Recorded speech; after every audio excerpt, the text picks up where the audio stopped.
balls and a strike to count on Taylor. Reyes fires, swinging a drive, deep left field. This is way back. Walk the ball. Chris Taylor.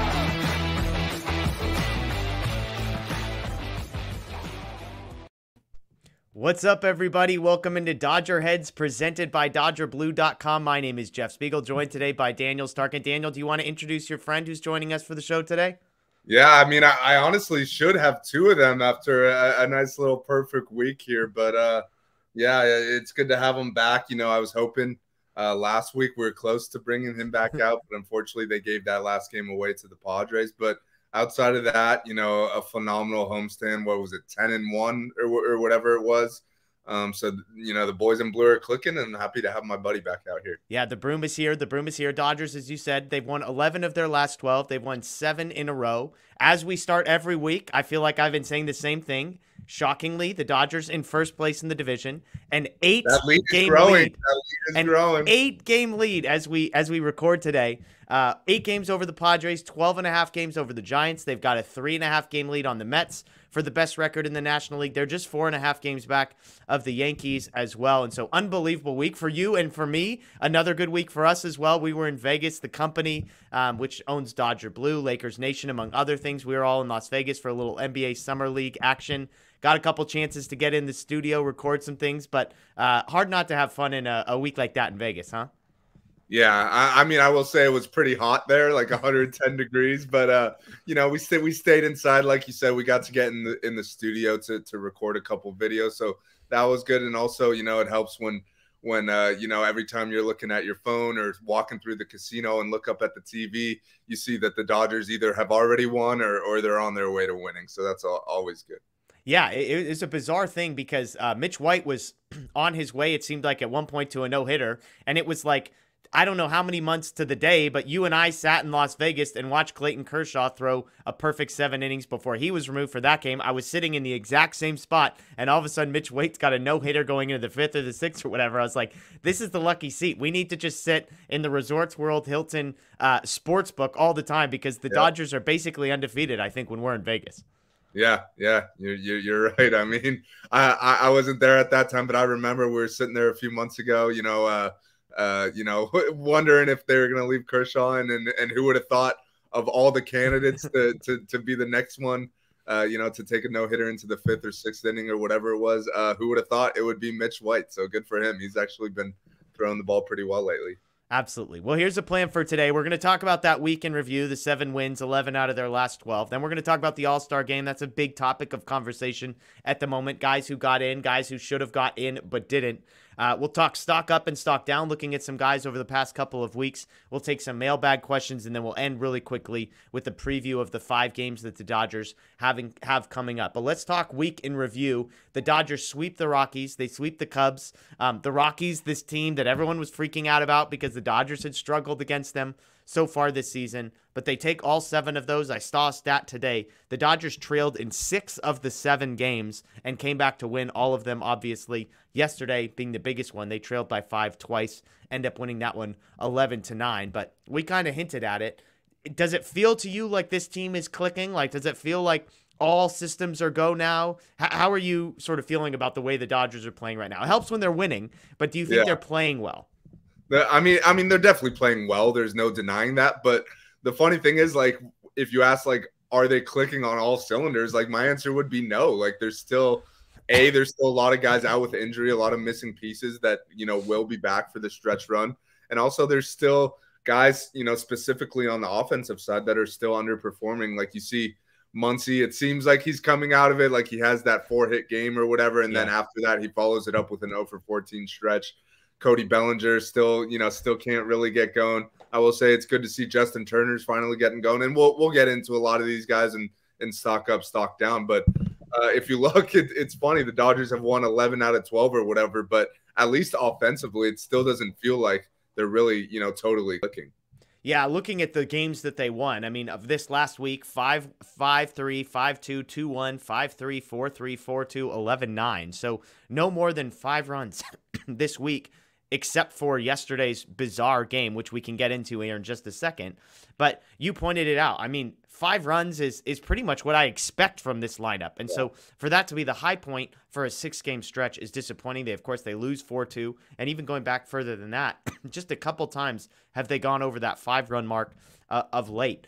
All of these games at home, the Dodgers continue to dominate at home. But let's talk about that 11-9 Sunday game, because that's the one that's freshest in our memory and one of the most bizarre ones that I can remember. You mean, you look at the box score for this one, Julio gives up 5 runs in the first. I remember texting my buddy, bases are loaded, 1 run is in. I said, hey, maybe we need to hop on the Dodgers money line here in just a moment, because if the Dodgers can get out of this without being 5-0, I think they're going to come back in this one. Well, of course, like 2 pitches later, the guy hits a grand slam. It is 5-0. The Dodgers respond with 3 runs in the first. The Cubs extend the lead to 8-3 in the third. The Dodgers take the lead with 6 runs in the bottom of the third. It was 9-8 after 3 innings. It was something like 2 hours to play those. The Dodgers go on to score again in the 6th and the 7th. They give up 1 run in the 8th. They win 11-9. Kind of a big it's weird to say it's a big win, but I like to see a team having won 6 in a row, Sunday day game, go down by 5 runs, come back and score 3, go down again by 5 runs and come back and score 6, and then carry this one through. It feels like that tells me a lot about where this team is, because if there's ever an opportunity to just roll over, this was it. Yeah, I think you just said it right there. I think they deserve a ton of credit, not only offensively, where they obviously, facing a 5-0 lead, they get 3 back immediately, which that's a huge, to take some of that momentum back right there. Like if you go in the first inning and put up a 0 and it's 5-0, who knows, that game, could be a lot different, but they respond immediately and then end up scoring 11 runs. That was huge. And also a lot of credit to the bullpen. Obviously Julio has a rough start, which that's his first rough start in a while. It's going to happen. He only gets through 2 innings. But if you look at, you just mentioned it was 9-8 in the 3rd inning. So the final 6 innings of that game, the Dodger bullpen only gave up 1 run. So for them to, to keep the Cubs where they were, so the offense had enough time to come back, that was, a hugely underrated part of that comeback. Yeah, you look at the bullpen. I mean, so Julio gets shelled, comes back in the 2nd, gets through it. They bring Bickford in, who we're going to talk about. 1 inning, 3 earned for him. But then from there, Almonte, perfect inning with 1 strikeout. Ferguson, perfect inning. Vesia, a perfect 1.2 innings with 2 strikeouts. Price comes in, gets roughed up a little bit, a 1/3 of an inning, 3 hits, 1 earned run. But then Gratterall comes in 2 perfect innings. And so you basically, after Bickford leaves, you have 5 relief pitchers come in. 4 of them combined for, 5.2 perfect innings? Aside from Price, they were perfect. A bunch of strikeouts in there. And, notice who I mentioned. Almonte, Ferguson, Vesia, and Gratterall. Those are good, but that's not Kimbrel. That's not Phillips. It's not sort of the quote-unquote best guys that they have out there. And yet these guys get the job done, as you say, offensively. I mean, you look at the middle of the lineup. Trea Turner goes. Look, they scored 11 runs. Mookie Betts was 0 for 4 in this game. Yep. Trea Turner 2 for 5. Freddy Freeman 4 for 5. Will Smith 1 for 5 with a pair of RBIs. Justin Turner 2 for 4. Max Muncy 1 for 3. Trace Thompson 0 for 2. Bellinger 1 for 1. Hanser 0 for 1. Jake Lamb 1 for 4. And Gavin Lux 2 for 3. So, again, I just can't say enough about. I was looking at this game. They go down 5-0. And all I could think to myself was 5 games left until the All-Star break. Day off on Monday. It's a 1:10 Sunday game. It's a weird game. It's the Cubs. You've won 6 in a row. You've won 10 of your last 11. Like, if there was ever a chance to just say, Julio didn't have it today, let's just, just go up there, take our hacks, but not really fight through this one, this would have been it. And so for this team to show that sort of fight, that sort of resolve, I hope that for myself, I want to remember this game. Like, because at some point in the next month, there's going to be a stretch that looks ugly, and I want to look back and say, yeah, but they showed me the type of team that they were in a weird game like this. I'm not trying to overreact to one game, but I don't know. As the more I think about it, the more I just love what I saw out of the group in this one. And just real quick to add to that, that was kind of the theme this whole week. Like you mentioned, they were basically trailing in every single game. So they came back in almost all of them. I know yesterday was obviously like the biggest comeback. They're down 5-0 and 8-3 or whatever it was. So it's not like they're coming back down from 5 in all those games, but it is good to see them, show some fight and come up with some big hits late, which for a lot of this season, wasn't really the case. Yeah.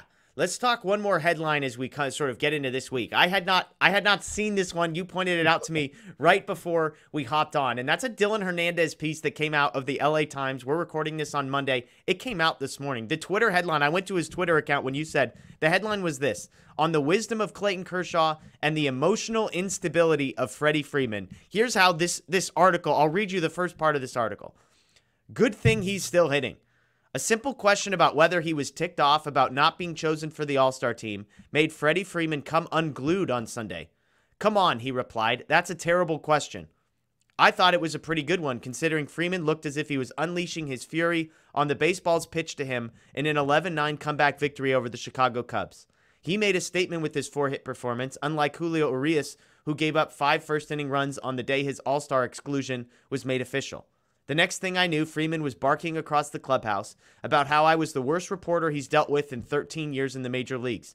I guess he still hasn't met Bill Plaschke. And this is the guy who the Dodgers will be counting on in October? Hoo boy. Freeman hit with tears in his eyes in a recent visit to old home Atlanta and hit again Sunday after he learned of his snub. So maybe none of this matters. But man, if I were Andrew Friedman, I'd like my $162 million number 3 hitter to be more emotionally unstable. I'll let you take the first crack at this one. I mean, well, the first thing I'll say is, like, having majored in journalism at school, like, one of the first things I learned was that as a reporter, you're not supposed to insert yourself into the story. That seems to be a common theme with this reporter. But to me, that story was just ridiculous. Like, if you want to write a story about Kershaw, there's no need to bring Freeman into it. Obviously, he felt like calling him out. This is the second, I don't want to, hit piece, I guess I could call it, on Freeman in the last couple weeks from Dylan. So it's clear how he feels about Freeman, but I think it's also very clear how Dodger fans feel about Freeman. And no matter what Dylan writes, it's not really going to change our opinion. Like, Freddie has been doing his thing at the plate all year. I think him getting emotional in Atlanta was very understandable. His first time going back there, like, I thought, that was very understandable. And I think for the most part, Freddie Freeman has done everything he can to move on since that. And Dylan just is the one that wants to just keep bringing it up. So I guess, I guess that's kind of the way he rolls. He's kind of looking for clicks here. And look, hey, we're talking about it. So I guess he's accomplishing his goal there. But to me, it's just silly, and there was really no need for that. Like, there's him adding Freeman into that story really added nothing to the story, if you ask me, other than he just wanted to call him out. Yeah, look, there's a reason that when I talk about reporters who are covering the Dodgers, it's almost exclusively guys from The Athletic and other publications than the LA Times. This article's a complete joke. It's like immaturity at its finest. It's pathetic. Yeah. It's clickbait. It's all of the things. And as you said, we're talking about it.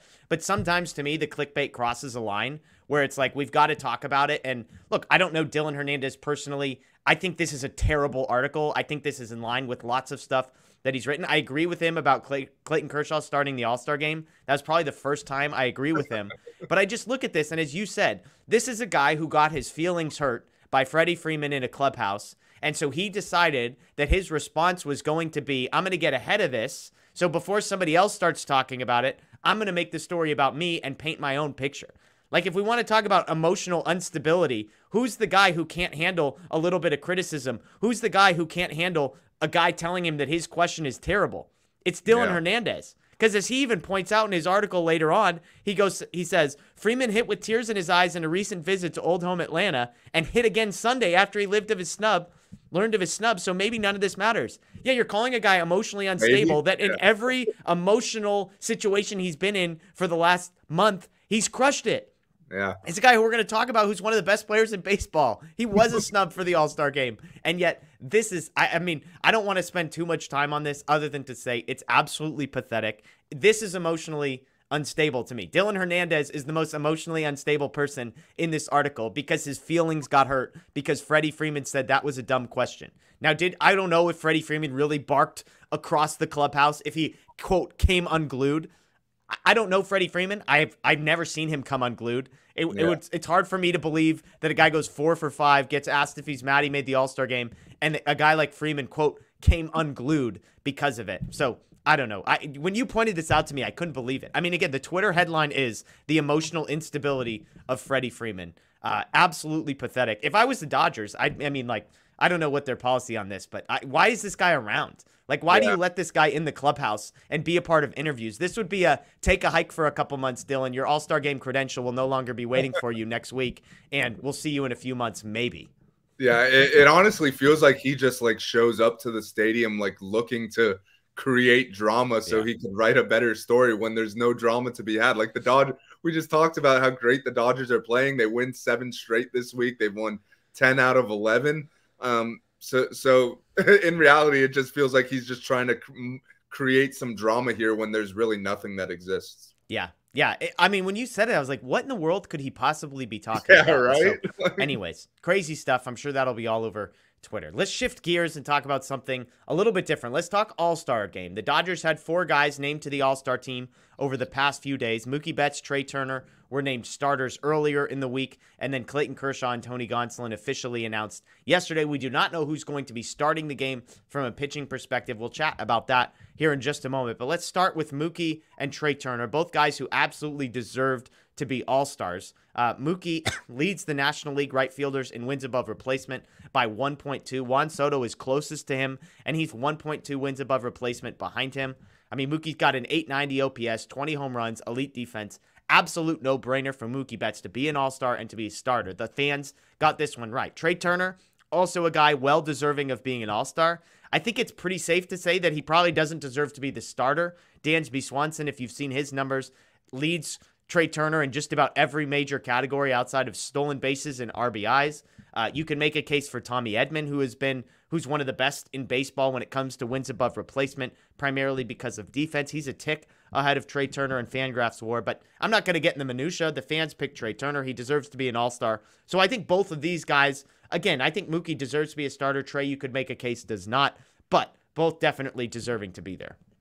For sure. And like you said, I mean, it's up to the fans at the end of the day. And honestly, usually like Dodger players lose out like on the fan votes like that. So I guess credit to Dodger fans for showing up and voting for Trea Turner. Like, yeah, like you said, the numbers are in Dansby's favor, but at the same time, the games at Dodger Stadium, Trea Turner is having a more than deserving year. He's played every single game this year. He's been, as consistent as can be. So if that's what the fans want to see, then who are we to say he doesn't deserve it? I think he's having a great year. And with Mookie, he's the obvious choice there. He should have been the leading vote getter. He got passed in the final couple days, but still got in there as a starter. So that was good to see.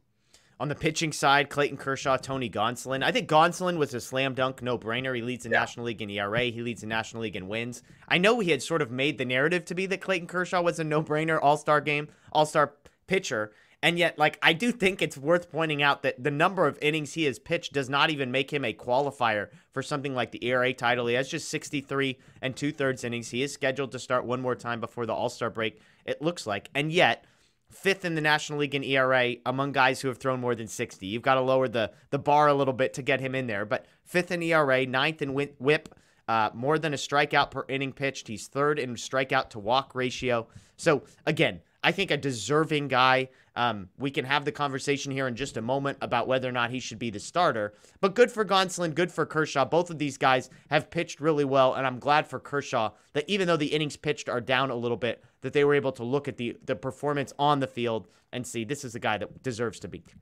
Yeah, and it's tough because part of me would love to see Clayton Kershaw in the All-Star game in LA. So I'm very happy he made it.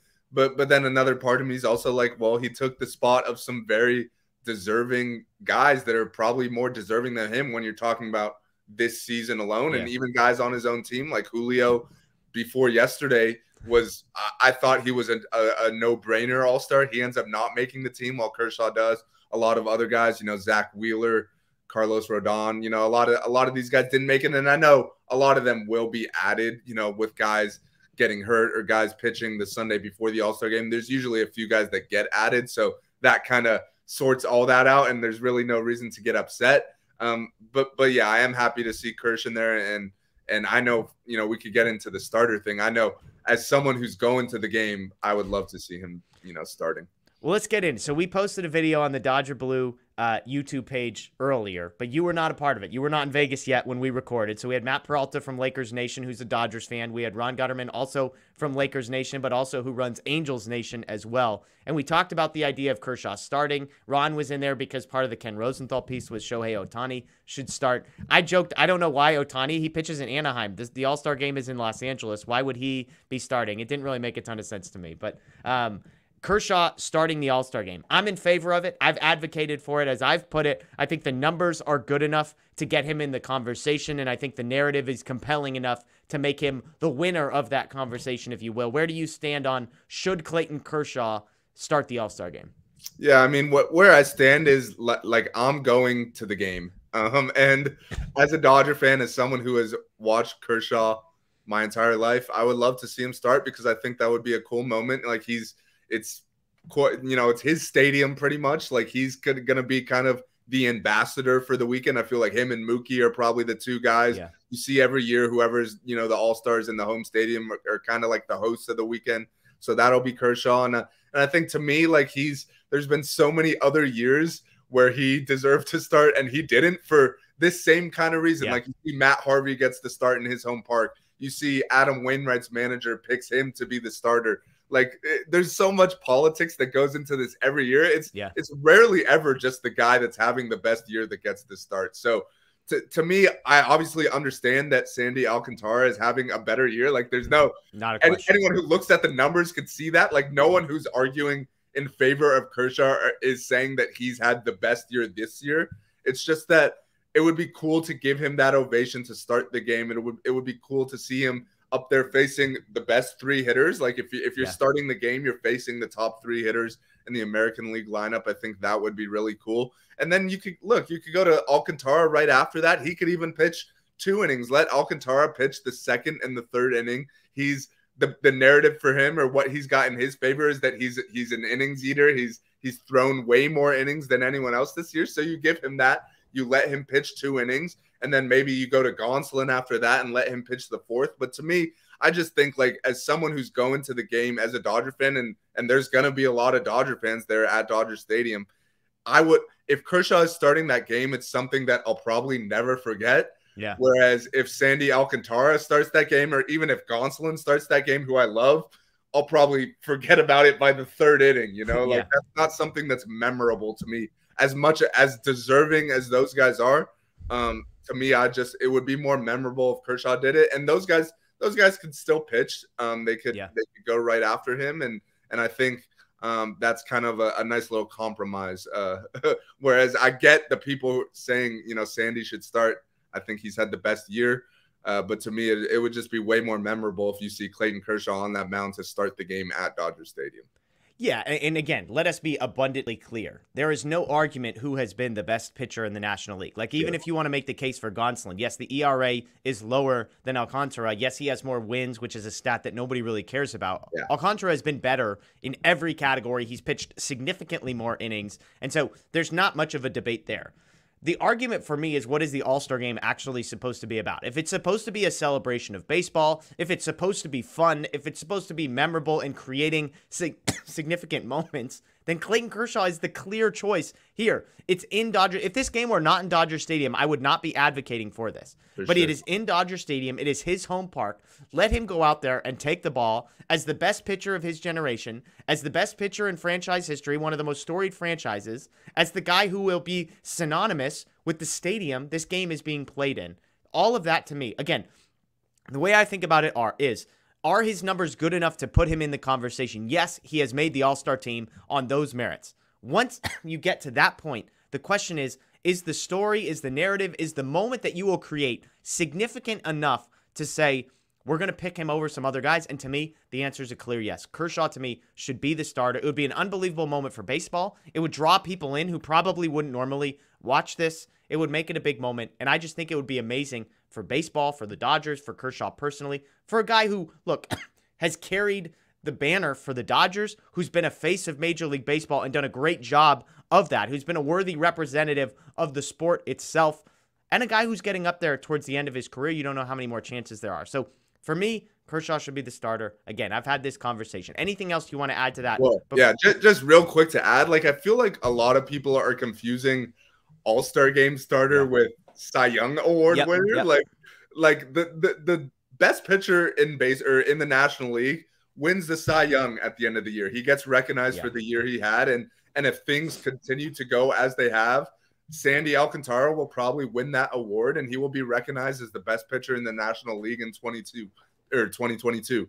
The All-Star Game starter, there's no designation of what it needs to be. Like I think a lot of people assume just because the guy's having the best year, he's got to be the All-Star Game starter. That has not how it has been in the past. And also, like, to be honest, like who starts the All-Star Game isn't nearly as memorable as people make it out to be. Like even just looking back to last year, I know Ohtani started in the AL, but I couldn't even tell you who started for the National League in the All-Star Game last year. So I just think the whole Alcantara has to start because he's having the best year. That's just kind of way overblown for me.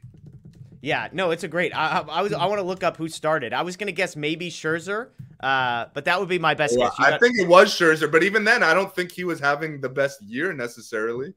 Okay, yeah, I have no idea. Yeah, Scherzer was named the NL starter, so there you go. But yeah, to your point, I mean, this isn't something that like goes on a Hall of Fame resume or on a plaque or something like that. Let's talk snubs. We obviously had 4 guys make it, a number of guys not. I think there's 5 guys who at least had cases to be made to be a part of the conversation. Who to you is the biggest snub from the Dodgers? A guy who should be maybe the most frustrated or, you know, as part of what you said, is most likely to still make the team? So I kind of have 2 answers to this. And to me, like, you can't just look at the numbers and be like, that guy had, you know, deserved to be an All-Star. You got to look at different positions, who made it. You got to teams that needed one representative. Every team has to have a representative. So I think just overall, like the biggest snub for me was Freddy Freeman because he's having the best year on the Dodgers of guys who didn't make the All-Star team. Like he's played every day. He's been consistent. Like, no, he hasn't necessarily had the power, but he's come up big time and time again. He's been there every day. The defense has been great. The base running has been great. Like he's just been the model of consistency. So in that sense, I think he definitely deserves to be there. But then when you look at the NL first baseman that made it, you kind of understand it. Like obviously Paul Goldschmidt is starting and he's very deserving of that. Pete Alonso is also having a great year with the Mets. And then the third guy was CJ Cron, who that's kind of your argument, who should have made it between Freddie or CJ Cron. Yeah. But then you see, obviously the Rockies have no one else was really even a candidate to make it. So that, you know, their hands were kind of tied. So in that sense, I understand it. But when you're taking positions into account, I think Will Smith is the biggest snub, just because if you look at the guys that made it over him, specifically, you know, the Braves catchers. I know William Contreras made it as a DH, but Travis d'Arnaud makes it as the backup catcher, and Will Smith is pretty much better than him in almost all offensive categories. And it's not like the Braves needed a representative, so d'Arnaud had to make it. Like it was just he got picked over Will Smith. So I think from that sense, Will Smith was the biggest snub, and it's just tough because he has not made an All-Star team yet, and since he got called up, he's pretty much been the best catcher in baseball. So to me, that's just ridiculous. Yeah, I mean, the answer to me is Freeman. You look at the numbers, and 3.4 wins above replacement. That's second in the National League among first basemen. He has 2.2 more wins above replacement than CJ Cron and Josh Bell. 1.3 more wins above replacement than Pete Alonso. Excuse me, 1.2 above Cron and Bell. 1.3 above Alonso. He's second in weighted runs created plus among first basemen. We've seen the glove. I mean, the only number that Freeman is missing is home runs. He has just 11 after hitting one yesterday. I saw ESPN had him as the biggest snub. You pointed out the problem is the players voted Pete Alonso in. Then CJ Cron got the only Rocky spot, and Juan Soto got the only national spot as kind of the last position player in. He did say that Freddie Freeman is probably the most likely guy to take Bryce Harper's spot once he's removed, as long as the NL doesn't insist upon getting themselves a designated hitter, which would be ridiculous. But to me, Freeman has been the best. Now, most people are probably expecting me to do the Will Smith, and probably were surprised if they saw my tweet where I was like, I actually think it makes sense to me. You made the case against d'Arnaud. You pointed out Contreras, he gets the starting knob. He's been the best catcher in the league this season. He leads Smith in every category except for home runs where they're tied. D'Arnaud actually leads Smith in WAR, according to Fangraphs. He has a higher batting average, a higher slugging percentage, grades out better defensively. Smith has more home runs, more RBIs, a better weighted runs created plus, and a better on-base percentage. The point I make is, when I think of a snub, I think of like you look and it is incredibly obvious that player A is better than player B. And to me, do I think Will Smith is better than Travis d'Arnaud? Of course I do. But do I think it's an obvious omission that d'Arnaud make it? To me, no. D'Arnaud's played less games, less at-bats. But again, the numbers are close enough that you can make a case. And as I said, d'Arnaud actually has a higher wins above replacement, according to Fangraphs. I had to remind myself, in April and May, Will Smith struggled mightily. He had just 5 home runs the first 2 months of the season. He was hitting below 250. He's turned it on in June, 7 home runs, 295, had the walk-off the other night. And so, look, I think Will Smith should be an all-star. The point you made is he's been the best catcher in baseball for like 2.5 to 3 years and has never made an all-star team. And yet I look at the numbers and there's just a lot of good players. Making an all-star team is tough. And so I get this. Like, I don't like this one, but I can at least wrap my head around it. I don't know if that makes sense. Yeah, for sure. And look, I think there's going to be replacements. I think maybe, I would expect Freddie to get in and maybe Smith as well. Who knows? But yeah, I think there was a lot of great candidates overall. I think we're talking about Dodger snubs. I'm sure there's people hosting shows that are fans of other teams that are talking about their own guys that are snubs as well. And they have equally as good of an argument, Yeah, let's talk pitchers. I actually thought Tyler Anderson is an interesting case. I was surprised to see this. Tyler Anderson leads all Dodgers pitchers in wins above replacement this year. He's actually higher than Gonsolin. He's 9-1, 3.15 ERA. He's 4th among qualified starters in strikeout to walk ratio. He's been really good. I don't think there's a compelling case for him to be on the team. I just felt he was the guy that outside of Kershaw, I kind of wanted it the most for. Because you think about a guy like him, it's like, this is probably your shot. Like, I don't think Anderson is going to have a better half season than he's just put together. So bummer for him. Julio Urias, you mentioned, he had a 2.57 ERA heading into yesterday's start. So when these teams were announced, he had a 2.57 ERA. That would have been 11th in the National League across 87 2/3 innings pitched. So he had the innings pitched. He had the ERA. I think the case for Urias was much stronger than the case for Kershaw heading into yesterday because they basically had the same ERA, but Urias had thrown about 30 more innings pitched. So he doesn't get in. He gets shelled yesterday. The ERA is above 3. He will not get in. You can bet. And the last one it's worth mentioning is Evan Phillips. 34 innings pitched, a 1.59 ERA. That's 4th best among National League relief pitchers across 34 innings. Hader, Helsley, Bednar, and Mantiply were the 4 relief pitchers that made it. Bednar and Mantiply were the only representatives for the Pirates and Diamondbacks, respectively. Helsley's been amazing. 0.73 ERA in 37 innings. Hader's been really, really good. 1.88 ERA as a closer. So, again, Phillips has been incredible. The 4 guys who made it ahead of him all probably deserve to make it ahead of him, or they were the only guy on their team. So, what are you going to do? For sure. And I think everyone you just named, they're all having all-star caliber seasons. And if any of them would have made it, like no one would have blinked an eye. Like everyone would been like, yeah, they're deserving. But at the same time, there's so many pitchers in the NL that are deserving a lot that didn't make it as well. And some will get added, which is good. But it's tough to say any of these guys are snubs because if you wanted to put them on, the guy you would be taking off is Kershaw. And I think we're both in agreement that we want to see Kershaw at that game. Yeah. So I'm not going to sit here and complain. Yeah, and keep in mind, we talk about how awful hitting is across the league right now and how the league average is down. Well, that's why there are so many pitchers. So normally you look like, man, 9-1 with a 3.1 ERA for Anderson. How's he not an all-star? It's like, well, there's 20 guys ahead of him in ERA because nobody can hit. And so everybody's ERA has been good this season. So worth pointing out. It was funny. I look back. We made bold predictions last time we were in Vegas. I predicted 6 or more all-stars for the Dodgers. I felt pretty good about that for a lot of the year. They end up with 4. They might get to 5 with Freeman. That's my guess is where they land is at 5. If Smith somehow gets in, we get to 6. I'll call it a push. But who knows? Not setting any records as I predicted this season. All right, let's shift gears and go to a segment that we like to do on this show, Stock Up and Stock Down, looking at guys from the Dodgers who are either trending in the right direction or trending in the wrong direction over the last 7 to 14 days, typically. Daniel, in no particular order, but I'll let you go first. Stock up, stock down. Who's your first one? Yeah, there's a lot of candidates for stock up right now, which is always a good thing. But I'll start with Gavin Lux. I mean, I don't think anyone's really hotter than him right now. He's got his OPS over the last week's over 1,400. And I think the biggest thing with him is he's starting to slug a little bit more. Like I think he's, for the most part, he's been getting on base pretty much all season, but there hasn't been a ton of power. Well, we see this past week he hits a home run, he hits a triple, a couple of doubles. So I mean that's a legit threat to have in the bottom of your order, especially I mean when he's batting ninth and getting on base the way he has, that just turns the lineup right over to the big dogs. So that's been great to see. And also, you know, his defense, he makes a nice play at second base yesterday. I know left field is still not great. It's still not great in left field. You know, he probably could have helped out Julio a little more in the first inning yesterday. But hey, I think he's looking more comfortable at second base than he has in the past, you know, which is good to see. And I think there's some options that have emerged that I'll get to later in this segment that that could take up left field for the time being. So that's good. Yeah, look, I've advocated for Lux learning to be an outfielder. I'm going to stop advocating for him learning to be an outfielder in real Major League Baseball games. As you said, we're going to get to some guys who are playing out there.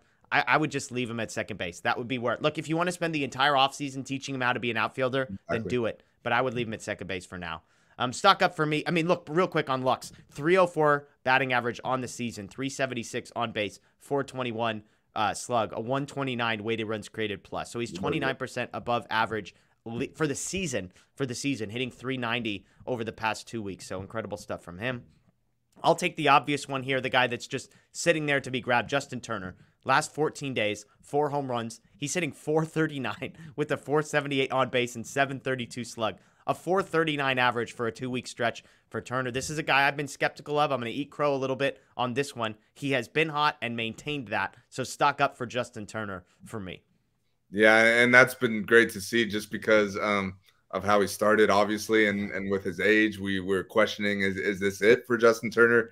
Then he at one point earlier in the season, he gets hot for a little bit, and we're like, all right, he's back. Then he's just as cold again. So we're like, oh no, like we can't really buy into it just yet. But I think I'm not saying I'm fully bought into it now even, but it's been good to see him kind of maintain the hot streak a little longer than the last time. And in a lineup that has so many great guys at the top, and we just talk about Lux at the bottom, the struggles have really been right in the middle, like in that 5-5-6 hole. So for Turner to start producing while in there, it's been good to see. Yeah, absolutely. All right, next for you. My next is, it's kind of a combo of two guys, and it's the two bench guys that have kind of formed a natural platoon since Chris Taylor has gone down, and that's Trea Thompson and Jake Lamb. Yeah. Both of them have OPSs over 1,100 over the last week. Both of them have shown they could hit for power. Jake Lamb hits 2 home runs, in big spots too, like when the team has really needed it. He's a guy who we're kind of calling to be called up all year. He's been raking at AAA, raked in spring training, and for him to come up and not necessarily get everyday playing time, but still being able to produce when he's in there. And he's a left-handed batter, and then you see Trea's come in, and do it from the right side. That's been much needed for a team that has, for the last 2 years, hasn't had pretty much any reliable bench players. Now it looks like they have 2 of them, and who knows? I don't expect them both to maintain OPSs over 1,000 for the rest of the season, but any production from guys like that is good. And what they've given has exceeded what anyone could have expected. If you had to bet on one of these guys maintaining, would you pick Trea or Lamb? I think I would pick Lamb just because he has more of a track record of being a quality major league hitter. But I mean, both of them have had great years throughout. Like if you look at the AAA numbers for both guys, they both have been mashing all year. So it's not like they just called them up and they happened to get her hot or something. Like this is kind of what they've been doing all year. Yeah, and Trea can actually play a competent outfield, which is basically nobody on the Dodgers can say other than the 3 guys who start. So I think both these guys are going to stick around because I'm with you. I think Lamb's bat I would bet on if I had to choose, but I think Trea is very clearly going to be the 4th outfielder once Chris Taylor comes back, and that's a necessary thing. And so absolutely on both of those guys. And real quick, just to add to that, we have a video that's going to be coming out shortly that we filmed in Vegas where we talk through some trade candidates, some guys we could see the Dodgers maybe going after. And I talked about some position players, but if these guys continue what they're doing, Trea Thompson and Jake Lamb, that definitely decreases your need to add a position player, especially when you consider, Chris Taylor is going to be coming back eventually. You got some reinforcements on the way. So it's great to see. I don't know if they'll maintain it. We got 2 to 3 weeks till the trade deadline here where we could see how well they do, and then you can kind of assess from there. But as of now, like, those guys have really filled a need. Absolutely. Absolutely. Next stock up for me is the clutch factor for the Dodgers. We joked about how bad this team has been in late game, extra inning situations, pair of walk-off hits. Mookie Betts not getting a hit is a joke. Come on, give the man a hit. He was beating that out anyways. Fielder's choice is nonsense. I don't understand how you call that a fielder's choice. The ball, he never even threw it anywhere. So Mookie Betts deserves a hit. The janitor cleans it up a couple days later with the walk-off hit for himself as well. And so clutch factor, stock up for me for the Dodgers. Yeah, and as we talked about earlier, the Dodgers were trailing in a majority of these games and came back and win, and it's not really something we're seeing in the first month or two of the season. So definitely good to see guys, coming up with hits in big spots, runners in scoring position, doing the little things. Yep. You mentioned Mookie's walk-off, but even before that, he's up with the bases loaded and he hits a really deep fly ball that was almost a walk-off grand slam. Yeah.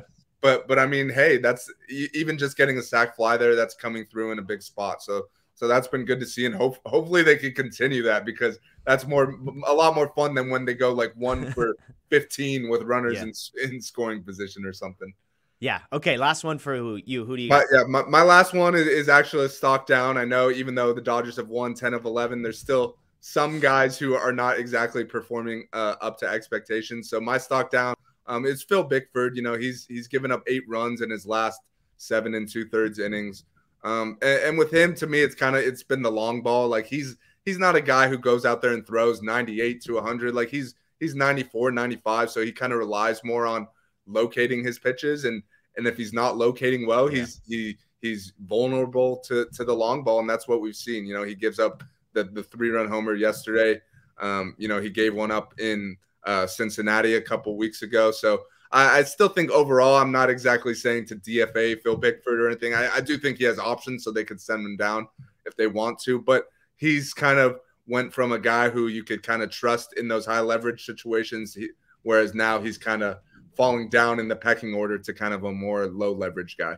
Yeah, absolutely. We're going to talk a little bit more about Bickford. We got a mailbag question of him. I've got a couple stock downs all throughout. The first stock down is for the haters. Stock down to the haters. The Dodgers win 11 of their last 12, 7 in a row, have an 8-game lead in the division. It's got to be tough. It's tough to be the Dodgers fan with the Dodgers hat on in your profile picture, tweeting me angry things about how this team's not going to do anything in the playoffs. So stock down for those folks. A couple other just honorable mentions. Austin Barnes is in a rough stretch. 3 for his last 44, dating back to May 22nd. Guy got paid, and he's out of it. No, I'm just kidding. But 3 for 44, dating back to May 22nd. He does have 10 walks in that stretch. So maybe 13 for 54 as far as reaching bases. Maybe that's pretty good. I don't know. And then Hanser Alberto, 4 for 25 in the month of June and July. 0 walks, 9 strikeouts. So he's a guy that, look, we said, hey, he's not going to be the worst bench guy they've had in a while. He's been pretty rough. And he's a guy that probably won't see the field a whole lot as long as some of these other guys are hitting. And I mean, I honestly don't know if that roster spot, obviously rosters expand at some point, but I know he's getting paid a little bit, and you love him as a clubhouse guy, but I'll be curious to see how long the leash is for Alberto as far as staying on the roster. Yeah, and we just talked about Lamb and Trace. I think they've kind of moved ahead of Alberto in the pecking order on the bench. So let's say if the Dodgers were to go at the deadline and pick up a bench bat or whatever, it could be Alberto who's at risk of losing the roster spot, not Lamb or Trace. So yeah, I definitely agree there. Absolutely. All right, let's get to some mailbag questions. We threw this out on Twitter. We got some good questions submitted. As I said, a lot of questions about trades. You mentioned it. We recorded a trade deadline preview a couple days ago. That will post Tuesday, so make sure you check the Dodger Blue YouTube page, subscribe, ring the notification bell so you see that. But we did a full primer. I think we mentioned like 11 different guys the Dodgers should mention. We talked about positions that they should target, all sorts of stuff. So make sure to check that out. But we went with the non-trade deadline questions. The first one is from Mike Branham. He said, Bickford's got to go, right? You mentioned some numbers on Bickford. I've got some myself. 9 of his last 22 appearances, he has allowed runs. He's allowed more than 1 run 3 times in that stretch. The StatCast is not good for Bickford. 18th percentile in barrel rate, 24th percentile expected slug, just the 28th percentile in whiff rate. I looked at his pitches. Fastball, slider is what he throws. Last year, his fastball, opponents were hitting 193 against it. This year, they're hitting 262. Last year, they hit 203 against the slider. This year, they're hitting 250. On the slider, the whiff rate has gone from 33% last year to 20% this year. Just not missing bats. As you said, the velocity's there. I mean, the velocity hasn't changed, but it's not good enough to sort of miss. And so Bickford's got to go is the question. I mean, is this a guy that is...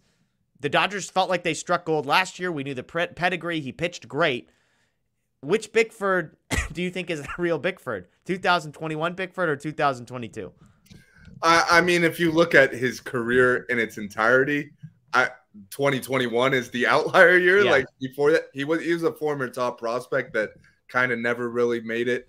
And then the Dodgers picked him up and he has this great year, and then he hasn't really been able to replicate it. With that being said, though, I think I'm almost positive he does have options. So it's not like you're just going to DFA him and get rid of him. So you like having him at least as a depth piece. Like if some injuries happen in the bullpen, he's a guy who, you could at least trust to get some outs. But I think if we're talking about postseason roster down the road, I think he's probably right now on the outside looking in. But there's still plenty of time. We're sitting here, it's July 11th. We're not really formulating the postseason roster just yet. And who knows, like we're sitting here saying how bad he's been.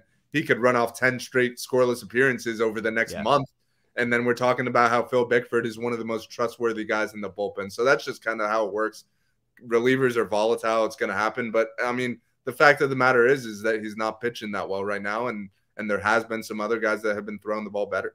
Yeah, he does have one option year left. He's actually already been optioned this year, and so he's already made 6 appearances at AAA. So very easy one there. Sean Valshawn asks, I know he may need to work on inning endurance, but if Dustin May is healthy enough to start, who does he replace in the lineup?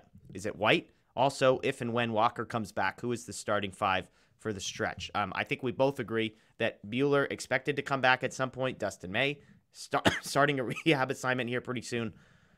So I like the last question. Who is your starting 5 for the stretch run? If everybody is healthy, who would you – obviously, like a guy like Buehler is like, okay, he's healthy, but what does that look like? Dustin May, similar. At least we've seen Dustin May's velocity numbers supposedly touching triple digits. But if you had to guess who the Dodgers' starting 5 pitchers are for the last 2 weeks of the season, if everybody's healthy, Andrew Heaney, another name not mentioned here, who would you pick?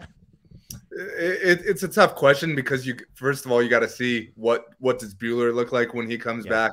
What does Dustin May look like when he comes back? Because obviously the Dustin May we saw just before he got hurt was absolutely electric. And that's a guy you want in your rotation if he is that guy. But obviously coming off Tommy John surgery, you have no idea. And Buehler, it's the same. It's an arm issue. I know it's not Tommy John, but anytime you're missing multiple months with an arm issue, that's going to cause – like he's going to have to build all the way back up again as if it's spring training. So it's not like he's just going to come back and be in midseason form. So we got to see what those guys look like. But when you look at the rotation right now, to me, there's 3 guys who have really, like, they're in it. Like, as long as they're healthy, Tony Gonsolin, Julio, and Clayton Kershaw are in your starting rotation as long as they're healthy.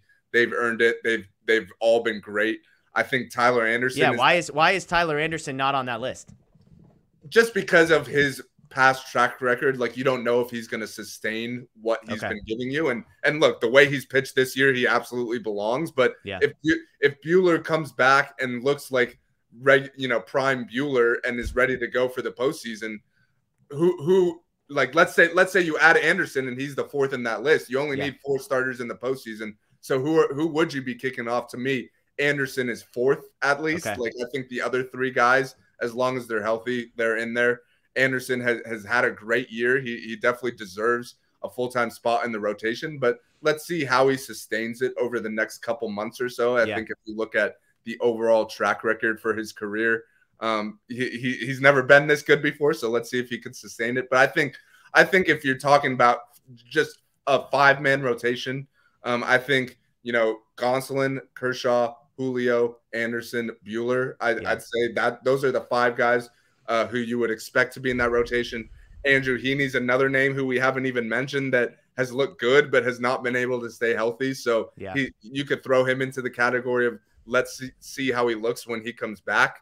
And Dustin May, I think there's just too many question marks to guarantee him a spot. I think we're optimistic, but he's also a guy who could kind of naturally fit into the bullpen. Like his stuff plays up really well. He throws really hard. So if you got enough starters and have Dustin May in a bullpen role, that wouldn't be the worst thing if you ask me. Yeah, I hear you on Anderson. This is not an anti-Walker Buehler statement. If you asked me to guess which is more likely, Tyler Anderson continuing this through the end of the season or Walker Buehler coming back and being some version of his prime self, I would actually rather bet on Tyler Anderson continuing this. I think we've seen durability from Anderson. It's not like this is a guy like Gonsolin who's never thrown. I mean, he's thrown 160, 180 innings in a season, and he's had bumps in the road and then bounced back nicely. I think the changeup is a real weapon, the way that he's throwing it. The Dodgers have tweaked some things. So I'm not saying Anderson's going to be amazing, but I mean, his ERA is down around 3.11. Like, I wouldn't be surprised if it stayed under 3.5 this season. And Buehler was not good prior to this arm injury. And so, is he really going to come back from this mysterious arm injury by the end of the season and be ready? I'm with you. If there are 5 and Buehler is some version of healthy, I think he's the 5th guy. I think you pointed out Dustin May in a bullpen role probably makes sense if they don't need him as a starter, just because, like, he's a young guy. He's coming off Tommy John. Just let him sort of ease back in as a bullpen guy this year and then stretch him out over the summer, or over the winter to be a starter. Andrew Heaney, I mean, the guy had like a 0 ERA basically through 15 innings and then has been hurt twice. And so it's a good problem to have. Again, our trade deadline thing, we talked about, do the Dodgers need to go and get a starting pitcher? I actually don't think the answer to that question is yes, because of the problem. And we haven't even said Mitch White, who's pitched well. I don't think Mitch White's in contention to be a playoff starter, but they've also got Ryan Pepio, Michael Grove, Bobby Miller at some point if they want him. And so they've got some options there, but I'm with you. I think Kershaw, Urias, Gonsolin, you feel great about. I would include Anderson in that mix as a number 4 starter, and then go from there. But we'll see. I mean, who knows? Like, the thought crossed my mind. The Dodgers need bullpen help. Could you see Walker Buehler coming back as the team's closer in October? Like, maybe he's not built up, and who knows what the arm injury situation is. Could you see Buehler just being the guy that comes in for 5 outs like the Julio role from a few years ago?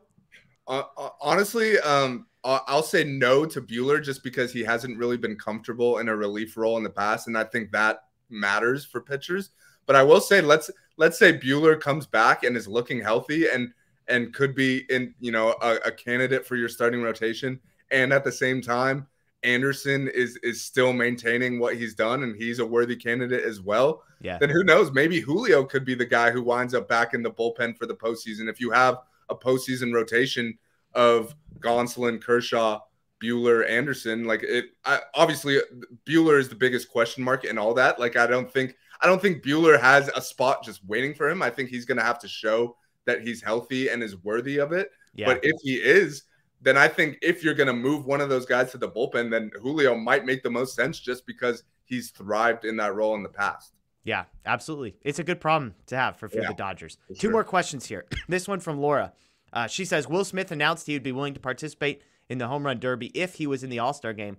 Not sure where that stands now. Which Dodgers do you think, if any, will participate? To be clear, I have not seen the quote from Will Smith saying, I'm not saying that it doesn't exist. I haven't seen it, but I think the question's a good one. Typically, they like to have a hometown guy compete in the home run derby. I can't see Max Muncy doing it, given the year that he has had. I can't see Cody Bellinger doing it, given the year he's had. Doesn't seem like a Mookie Betts type thing. Doesn't seem like a Trea Turner type thing. I actually think Will Smith kind of makes the most sense, especially if you want to sort of recognize him a little bit if you can't get him a spot in the All-Star game. Whether he would be interested, who knows? But is there a Dodger you'd like to see in the home run derby? If I'm just being completely honest, and people might not like hearing this, but I really don't think there's a Dodger that makes sense in the home run derby this year. Like, I know we'd love to have a guy in there for the hometown team, but I don't think you could just throw anyone in there. Like you mentioned, like, if we're just talking about home run derby and who would be the most likely to win it, to compete, I think probably Max Muncy is your answer of who would be the best. We've seen him do it in the past, and he was actually pretty good, but he's not having a year that's anywhere close to being worthy. And then if you look at all the other guys, like, no one's really a natural power hitter that would thrive in that type of competition. So as much as I would love to see a Dodger in it, it doesn't really make a whole lot of sense this year. Justin Turner. I mean, look, Turner's has been good lately, but I could see that just as like he's a guy that many people is sort of the face of the Dodgers franchise. Get him involved in All-Star Weekend. The numbers aren't as terrible as they were. He's on a hot streak. I'm not saying he would do well, but I wouldn't be 10 out of 10 shocked if Justin Turner was in the home run derby. Yeah. Just for me, where I stand is like I'd rather see someone from another team who's gonna put on a better show. Like I'd rather see all the big, like let Judge and Stanton and Schwarber and Pete Alonso, obviously the defending champ. I'd rather see all those guys do it, and let's see how many of those guys can hit it out of Dodger Stadium as opposed to throwing out Justin Turner, who's going to be hitting balls, 2 rows deep or whatever. No offense to Justin Turner. I love no offense. But I want to see the guys who are going to hit the ball really far, because we don't see guys hit it out of Dodger Stadium too often. And who knows, we're not going to have a home run derby here probably for another 20, 30 years, however long. Like the last one was in 1980 or something. So I'd rather see the guys who are going to put on a show.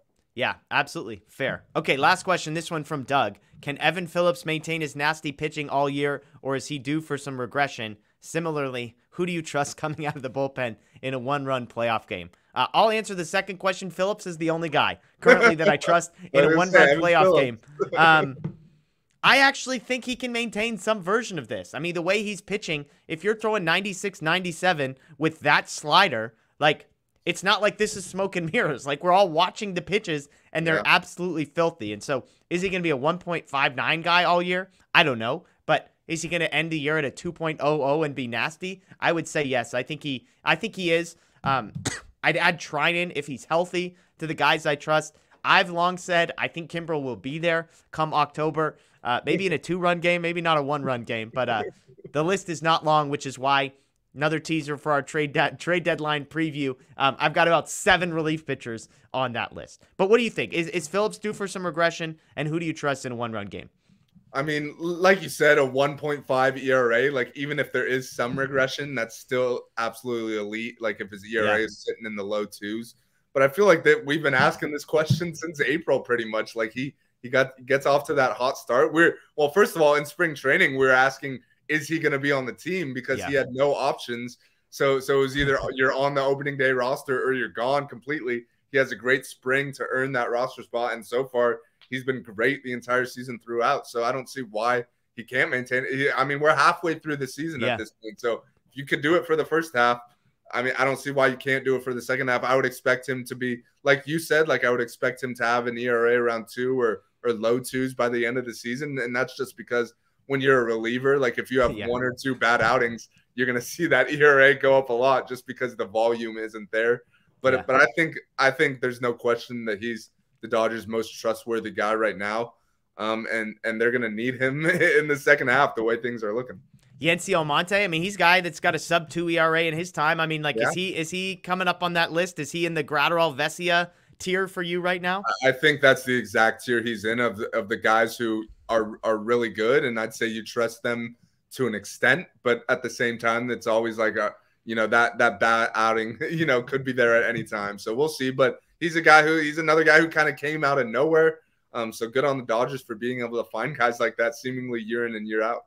Yeah. All right. Let's end briefly with a look at the week ahead. The Dodgers, 5 games left before the All-Star break. They have Monday off. They have today off. Then 3 in St. Louis, 2 days in Anaheim. Dodgers going to go into the All-Star break on a 12-game winning streak. Daniel, what do you think? That'd be nice. I wouldn't. I'd say they'll probably lose 1 game. But, I mean, if you look on paper, like you'd think the Cardinals and Angels are 2 good competitive teams. But if you look at the recent play on the field, neither of them are playing very well right now. So this is a good chance for the Dodgers, if they could continue playing how they are to go rack up some wins. I think it's a good thing. They don't play the last Sunday before the All-Star break. Like it's only a 2-game series against Anaheim. So they get a little extended All-Star break, which is good as well. But yeah, I'd love to see them go into it hot. That division lead is up to 8. If they could get it up to like 10 at the All-Star break, I think that's way better than anyone could have expected. Yeah. Cardinals, as you said, 3-7 of their last 10. They are 4 games over 500, though, on the season. The Angels, on the other hand, 11 games under 500. They've lost 4 in a row and are 2-8 in their last 10. 4-game sweep to the Baltimore Orioles. So hey, the surging Baltimore Orioles, all right? 43 and 44 Baltimore Orioles. No kidding. 43. Yeah, I mean, the Orioles are 5 games ahead of the Angels in the standing. That's what we all expected was that sweep, you know? Yeah, I'm with you. I mean, the Cardinals are decent. Look, like we were talking to some people when we were in Vegas. The Cardinals are like second behind the Giants in teams that I despise. No Dodger fan has good memories of the St. Louis Cardinals, including our old friend Joe Kelly, especially maybe our old friend Joe Kelly. And so, you know, yeah, hopefully you take 2 out of 3. You take 2 from the struggling Angels. They are 5 road games, so I think if you can go 3-2, just sort of get yourself into the All-Star break, like you said, maybe an 8 to 10 game lead in the division. You've got to feel really good about that. So we'll see. Hey, as always, everybody, we appreciate you joining us. This has been DodgerHeads, presented by DodgerBlue.com. That's Daniel Starkand. You can follow him on Twitter at @DStarkand. You can follow me, Jeff Spiegel, at Jeff Spiegel on Twitter. As always, if you're a podcast person, this now is available as part of the Blue Wire Podcast Network. So check out Apple, Spotify, Google, wherever you get your podcast. Search for DodgerHeads. Make sure to subscribe, rate, and review. We'd greatly appreciate that. Check out DodgerBlue.com for all the latest DodgerBlue 1958 on social media as well. Thanks for watching us. A few more games until the All-Star break. We'll have tons of content. MLB Draft preview coming up. MLB Draft recap coming up. Tons of All-Star Game content as well. So enjoy the rest of your day. We'll see you next time.